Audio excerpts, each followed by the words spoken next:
Morning, folks. As the young lady said, I am a faithful father and commuter. Following on to our last speaker's comments about how we should share the love and transit is warm and fun and friendly. I eat my own dog food, drink my own Kool-Aid. I've been commuting now for 2 straight years.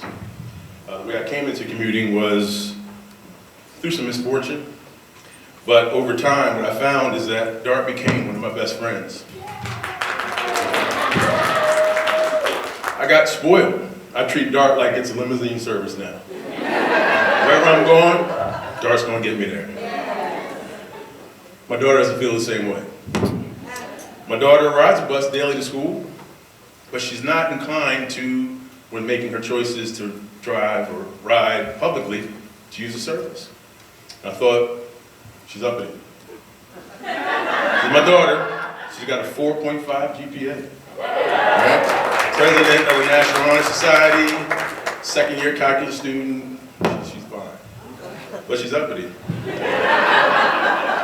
I had no idea how to manage that except to lead by example. I'm going to ride the bus.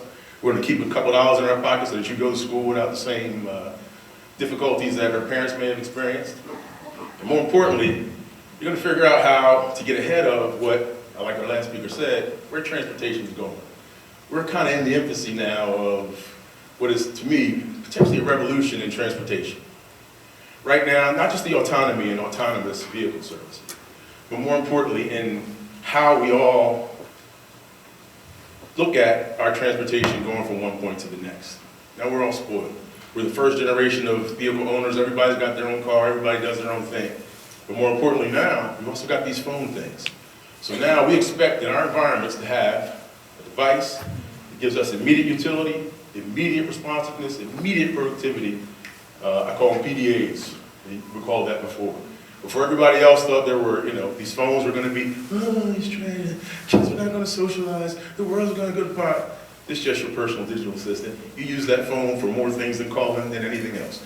The last thing you probably do with your phone now is call one. Right?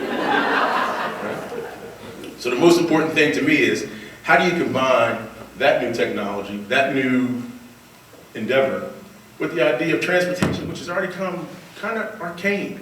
It's fairly consistent and you expect it to behave a certain sort of way. Well, again, as Dart became my transportation service, my chauffeur service, how do I impart that on my daughter? Uber. Simple. Uber is basically Dart, but everybody driving, right? Prices are kind of flexible. It's more on demand. I can pick up the phone and say, give me a car here, take me there without any issue. But even then, my daughter, who is, again, uppity, but rightfully so, she does an Uber. Christmas time came, I said, I'm gonna fix this problem. I'm gonna get her a doggone Uber card and have her run out and about and go wherever she wants. Here's a card, you can decide to, if you wanna go to the movies, pick up the phone, you go to the movies. If you wanna go see me, pick up the phone, come see me. I transit, I move, wouldn't do it. Card sat in her wallet for over a year. What is that about? Why would she possibly not be amenable to something I think is going to become second nature to transportation? All the kids are doing it. You go to a college campus, every kid that you know is out hailing a cab, jumping in random cars. You don't know, whether it's a friend that they're traveling with or whether it's a, service, an Uber driver. And that became the pursuit for me. As the young lady said, I tend to dabble in software development. That is my thing.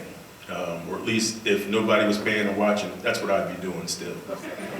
That's right. Well, there's jokes to be had there. But most importantly, it's not a difficult problem to solve. And for transportation solution provision services, DART and DTCR, it should be it's an opportunity. I won't say simple, but it's not as complicated as it may seem. Meaning what? What are the barriers that are keeping someone who is open-minded and potentially amenable to the idea of having an on-demand transit service? Trust, one of the first ones. My daughter doesn't want to get in the car with just anybody. Even if that person is completely background checked and safe and any number of things, the idea of jumping into a strange car, her nor her mother really is open to.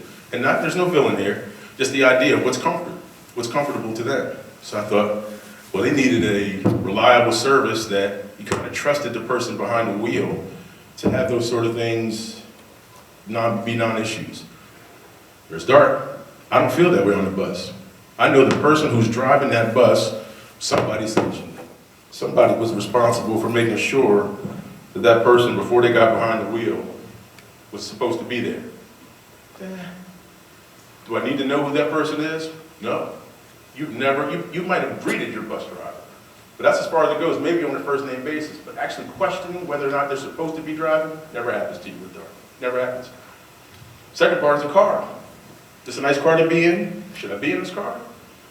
Who's in the car before I got here? One of the things Dart has challenges with, to be sure, but you don't question whether or not you're supposed to be there. The fact that it's a bus provided by state service means I'm allowed to get on there, it's safe and comfortable, or depending on your liking, it's someplace where I'm okay to be. So those are two things that Dart does well. If it's time to get into a car with a strange person, you go Dart before you go a stranger. Practically. Just saying. Right? It's a problem, trying to find some answers. The second thing was privacy. You don't get on the bus and have to give the guy your phone or any information about you. You just get on the bus. You pay your fare, you get to where you're going.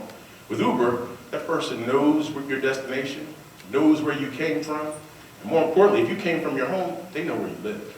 Now, there's no villain here, but that is something that you might not want somebody to do. As a matter of fact, when I thought to offer her first Uber rides, I said, don't get picked up by your house. Go to the head of your development, and don't get dropped off at your destination. Get dropped off at the development.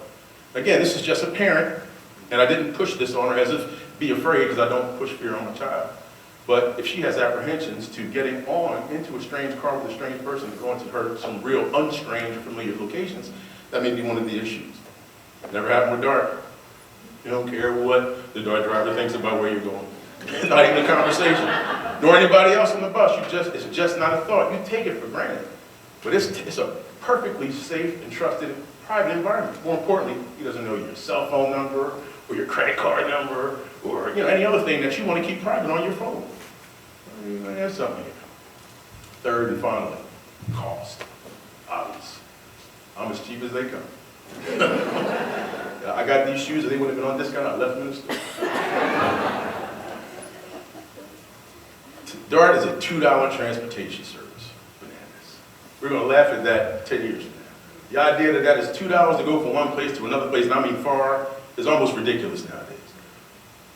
Same trip in Uber. No villain here. I do not want that smoke. Uber's a $10 trip.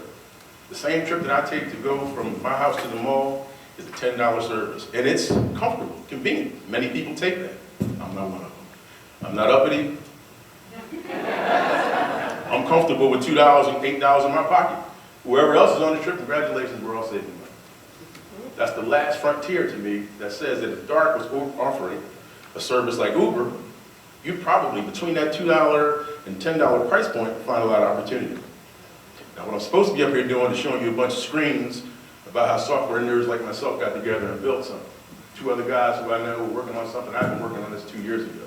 Because again, this is a problem I was presented to me 2 years ago. So I thought, come up here and show them all your stuff? Nope. You're gonna have to wait for the sequel. Stay tuned. My daughter doesn't ride Uber, but she doesn't ride it yet because Uber hasn't yet created the service that's still yet to be created. Thank you very much.